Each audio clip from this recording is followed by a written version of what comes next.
एक ऐसा मंदिर जिसकी स्थापना करी थी भगवान परशुराम ने। एक ऐसा मंदिर जहां पर पूजा की थी स्वयं भगवान श्री राम ने।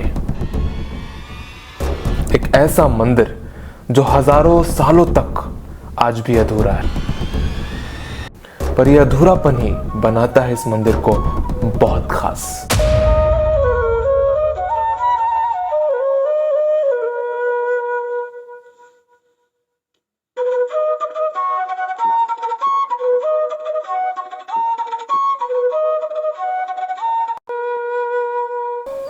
ओम नमः शिवाय। स्वागत है आपका एक नए वीडियो में। केरल की पवित्र भूमि और पेरिया नदी के शांत किनारे पे बसा है ये शिव मंदिर। जिला एर्नाकुलम और शहर आलवा में स्थित यह मंदिर 108वां शिवलिंग है जो कि केरल में मौजूद है। मान्यता यह है कि इस मंदिर की स्थापना स्वयं परशुराम ने की थी। परशुराम जी के बारे में तो ये माना जाता है कि वही हैं जिन्होंने केरला की जमीन को समुद्र से बाहर निकाला था। यहाँ की खास बात है यहाँ का शिवलिंग। आमतौर पे आपने देखा होगा कि शिवलिंग की जो स्थापना होती है वो किसी गर्भगृह में होती है, बट यहाँ ऐसा कुछ नहीं है। यहाँ शिवलिंग की स्थापना खुले आसमान के बीच में हुई है। आप सोच रहे होंगे कि ऐसा क्यों, बताते हैं। इसके पीछे एक बड़ी रोचक कहानी है। तो जब शिवलिंग की स्थापना हुई तो मंदिर बनाने का जो काम है वो दिया गया शिव जी के भूतगणों को, और शर्त ये रखी गई कि जो मंदिर बनेगा वो एक रात में बनेगा, और एक रात में जितना मंदिर बन गया वही पूर्ण मंदिर कहलाएगा।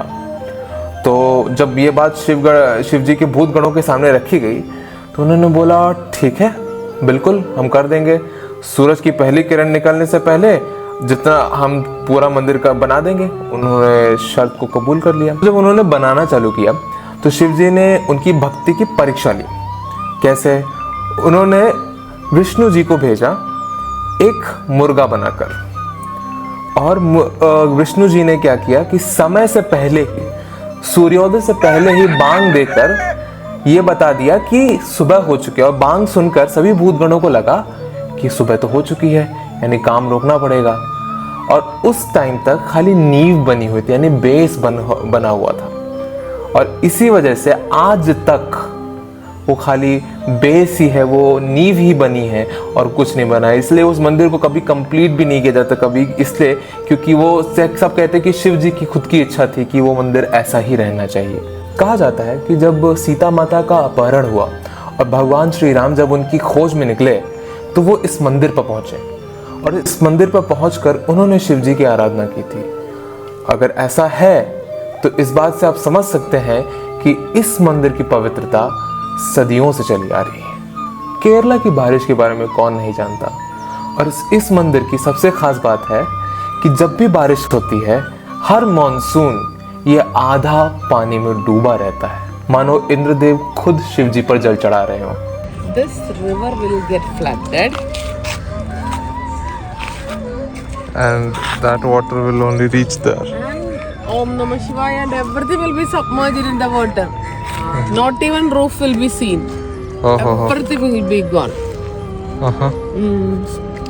So basically जितना सब कुछ होता है सब पानी के अंदर चला जाता है, और यही पानी है जिसका लेवल बहुत ज़्यादा बढ़ जाता है। और आप जब मंदिर से निकलकर नदी की तरफ आते हैं तो आपकी नज़र पड़ती है लोगों पर। वो लोग जो बलि तर्पण कर रहे हैं। बलि तर्पण का मतलब क्या हुआ? बलि तर्पण का मतलब वही है जिसे हम कहते हैं आखिरी कर्म और क्रिया कर्म। जो उनके करीबी गुजर जाते हैं उनके आखिरी कर्म के लिए भी लोग इसी मंदिर पर आते हैं। सदियों से ये जगह श्रद्धालुओं की भक्ति का केंद्र रही है और आगे भी रहेगी।